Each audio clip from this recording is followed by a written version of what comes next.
আল কোরআনকে ভালোবেসে প্রাণ দিয়েছিল যারা আজকে। 1985 সাল ভারতের কলকাতা হাইকোর্টে একটি মামলা দায়ের করা হয়। পবিত্র কোরআনকে সাম্প্রদায়িক গ্রন্থ বলে আখ্যা দিয়ে তা বাজেয়াপ্ত করার দাবি জানানো হয়। এই মামলার বিরুদ্ধে গর্জে উঠেছিল বিশ্বব্যাপী মুসলিম উম্মাহ। বাংলাদেশের চাঁপাইনবাবগঞ্জে রচিত হয়েছিল ইতিহাসের এক রক্তাক্ত অধ্যায়। আজ সে দিনটির পর কেটে গেছে বহু বছর, তবুও বাংলার কোরআন প্রেমীদের স্মৃতিতে আজও জ্বলজ্বল করছে মর্মান্তিক সেই দিনটি। 11ই মে 1985 বাংলাদেশ তথা গোটা মুসলিম বিশ্বের ইতিহাসে একটি কলঙ্কজনক দিন। কি ঘটেছিল সেদিন? ভারতের আদালতে পবিত্র কোরআন নিষিদ্ধের প্রতিবাদে পুরো মুসলিম বিশ্ব যখন বিক্ষোভে উত্তাল, তখন বাংলাদেশে তার ঢেউ ঠেকাতে তৎকালীন স্বৈরশাসক ও তার দোসররা উঠে পড়ে লাগে। কোনো প্রকার উস্কানি ছাড়া চাঁপাইনবাবগঞ্জ ঈদগাহ ময়দানে আহুত প্রতিবাদ সমাবেশে জারি করে 144 ধারা। কিন্তু তাতে দমে যায়নি এদেশের ইসলামপ্রিয় জনগণ। 144 ধারা ভেঙে তারা মিছিল সহ যাত্রা করে সমাবেশ স্থলের দিকে। তবে গণতরঙ্গিত সে রাজপথের আবেগের কোনো মূল্য ছিল না জড়পাদের সংস্কৃতির ধারক খুনি ম্যাজিস্ট্রেট ওয়াহিদুজ্জামান মোল্লার কাছে। আর তাই কোরআনপ্রেমী লাখো জনতার সমাবেশে সরাসরি গুলি চালানোর নির্দেশ দিতে একটুও দ্বিধা করেনি সে। সে ঘটনায় ঝরে পড়ে 8টি তরতাজা প্রাণ। আহত হয় আরও অনেকে। ঈদগাহের সবুজ চত্বর লাল হয়ে ওঠে কোরআনপ্রেমীদের রক্তে। ঘটনার সূত্রপাত 1985 সালের 29 মার্চ। দুজন ভারতীয় নাগরিক পদ্মমাল চোপড়া এবং শীতল সিং তাদের আদালতে পবিত্র কোরআন বাজেয়াপ্ত করার মামলা করে। তারা সূরা বাকারার 191 এবং সূরা তওবার 31 নম্বর আয়াতের রেফারেন্স দিয়ে মামলার আর্জিতে উল্লেখ করে যে, যেহেতু কোরআন কাফিরদের বিরুদ্ধে লড়াই এবং তাদেরকে হত্যা করার নির্দেশ দেয়, তাই কোরআন একটি সাম্প্রদায়িক উস্কানিদাতা গ্রন্থ। ভারতীয় সংবিধানের 223 নম্বর ধারা সিআরপিসি 115 ক এবং 295 ক এর উদ্ধৃতি দিয়ে কোরআনকে দেশটির সংবিধান বিরোধী বলে উল্লেখ করে। বিচারপতি পদ্ম খাস্তগির মামলাটি গ্রহণ করে এবং 12 এপ্রিল 3 সপ্তাহের মধ্যে এফিডেভিট প্রদানের জন্য রাজ্য সরকারের প্রতি নির্দেশ দেয়। এই ঘটনায় গোটা ভারতের মুসলমানদের মধ্যে তীব্র উত্তেজনা ছড়িয়ে পড়ে। ক্রমে তা ভারতের সীমানা ছাড়িয়ে বাংলাদেশ সহ পুরো বিশ্বে সঞ্চারিত হয়। বাংলাদেশের রাজধানী ঢাকাসহ বিভিন্ন জায়গায় অনুষ্ঠিত হয় বিক্ষোভ মিছিল ও সমাবেশ।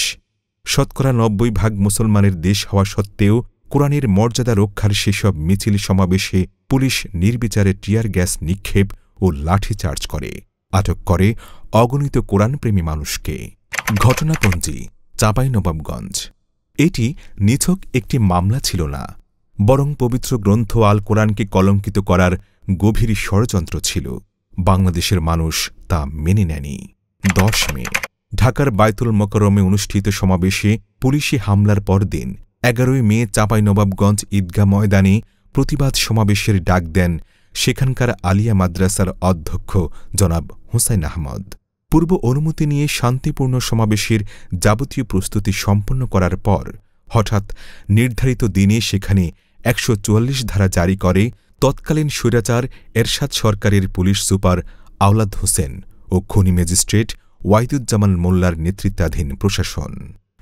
মাওলানা হোসেন আহমেদ সাহেবকে ডেকে এই প্রোগ্রাম না করার জন্য তারা নির্দেশ দেয় এবং তার কাছে মুচলেকা লেখে নেয়। তিনি নিজে নিজে প্রোগ্রাম বাতিল ঘোষণা করেন। ঈদগাহ ময়দান এবং তার আশেপাশে রোডে লোকে লোকারণ্য হয়ে যায়। এমন সময় সেখানে পুলিশ সহ ম্যাজিস্ট্রেট ওয়াহিদুজ্জামান মোল্লা আসে এবং তিনি এসে আমাদের যারা দায়িত্বশীল ওলামায়ে কেরাম ছিলেন তাদেরকে বলছেন যে আপনারা স্থান ত্যাগ করেন, আপনাদের এখানে সমাবেশ করা নিষিদ্ধ করা হয়েছে। পরে সমাবেশ আহ্বানকারী কর্তৃপক্ষের পক্ষ থেকে শুধুমাত্র দোয়ার আয়োজন করে চলে যাওয়ার প্রতিশ্রুতি দেওয়া সত্ত্বেও ম্যাজিস্ট্রেট তার সিদ্ধান্তে অটল থাকে। অন্যদিকে দলে দলে মানুষ সমাবেশ স্থলে জড়ো হতে শুরু করে। এমন উত্তেজনাকর পরিস্থিতিতে ম্যাজিস্ট্রেট ওয়াহিদুজ্জামান মোল্লা জনতাকে শান্ত করার কোনো উদ্যোগ না নিয়ে উল্টো সমাবেশ স্থল ত্যাগ না করলে সরাসরি গুলি চালানোর প্রকাশ্য হুমকি দিয়ে তাদের ইমানি চেতনাকে আরও বেশি উস্কে দেয়। এ যেন আগুনে ঘি ঢালার মতো। উপস্থিত জনতা তখন গুলির ভয়ে স্থান ছেড়ে চলে যাওয়াকে পবিত্র কোরআনের সঙ্গে বেঈমানি ও বিশ্বাসঘাতকতা গণ্য করে দৃঢ় প্রতিজ্ঞ হয়ে সেখানেই অবস্থান করতে থাকে। এ পরিস্থিতিতে শুরু হয় পুলিশের নির্দয় অ্যাকশন। প্রথমে লাঠিচার্জ, এরপর টিয়ার গ্যাস ও রাবার বুলেট ছোঁড়া হয়। সব শেষে চালানো হয় সরাসরি গুলি। ঘটনাস্থলে শহীদ হন ৭ জন এবং আহত অবস্থার পরে শহীদ হন আরও একজন।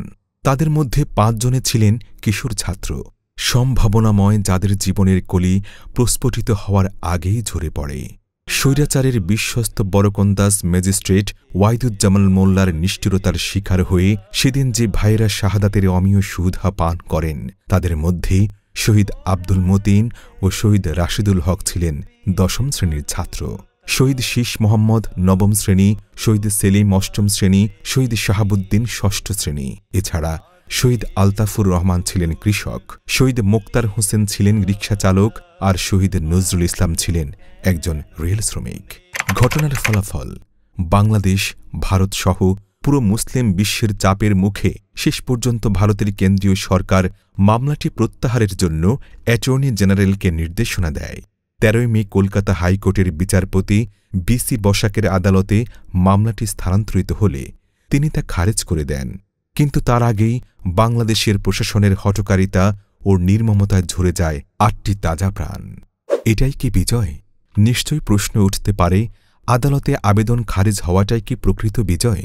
বাহ্যিকভাবে দেখলে সেটা কি বিজয় মনে হতে পারে, কিন্তু এই আত্মত্যাগের উদ্দেশ্য কখনোই শুধুমাত্র একটি মামলার নিষ্পত্তি বা প্রত্যাহারের সীমাবদ্ধতা ছিল না। এর পিছনে ছিল আরও গভীর একটি আহ্বান, আরও মহৎ ও উচ্চতর একটি লক্ষ্য, আল্লাহর জমিনে আল্লাহর বিধান প্রতিষ্ঠা করা এবং পবিত্র কোরআনের মর্যাদাকে সমুন্নত রাখা। চক্রান্ত ও নির্মমতা থেমে নেই। এটা ধ্রুব সত্য যে কোরআনের মর্যাদা প্রতিষ্ঠার এই আন্দোলন বাংলাদেশে কখনো স্থিমিত হয়নি, আর হবেও না ইনশাআল্লাহ। তবে একই সঙ্গে থেমে নেই কোরআন বিরোধী চক্রান্তকারী ও প্রমাণ্যবাদী গোষ্ঠীর তৎপরতাও।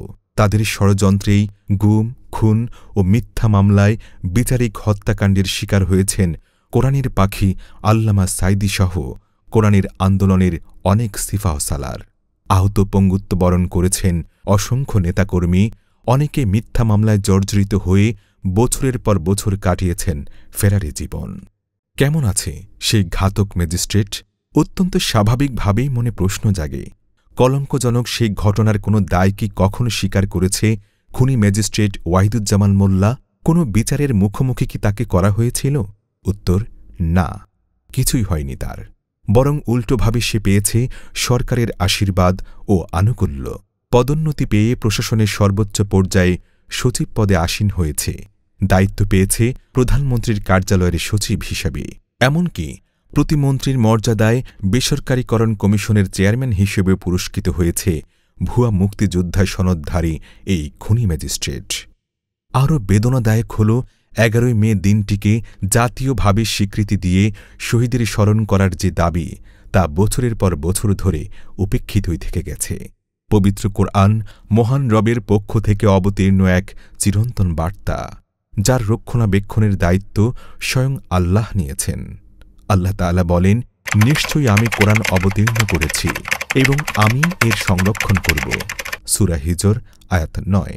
কোরআনের অবমাননার প্রতিবাদে ১৯৮৫ সালের ১১ মে চাঁপাইনবাবগঞ্জের মাটিতে তৌহিদি জনতা সব শ্রেণী পেশা এক কাতারে দাঁড়িয়ে অকুতভয়ে সংগ্রামে ঝাঁপিয়ে পড়েছিল। তারা প্রমাণ করেছে বাংলার মাটির মানুষ ইসলামের প্রতি গভীর ভালোবাসা ধারণ করে এবং কোরআনের সম্মান রক্ষায় জীবন দিতেও পিছপা হয় না। এখন আমাদের দায়িত্ব হল সেই ভালোবাসাকে সঠিক দিশা দেওয়া, মানুষকে বোঝানো যে কোরআনের বিধান কার্যকর না থাকাই প্রকৃত অবমাননা।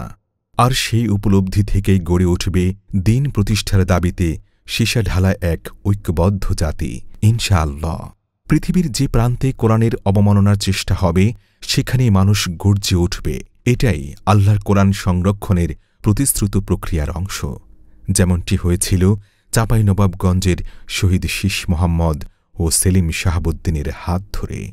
আজ কোরআন দিবসে আমাদের হোক একটাই শপথ, আল্লাহর জমিনে আল্লাহর আইন প্রতিষ্ঠা করব। আমিন।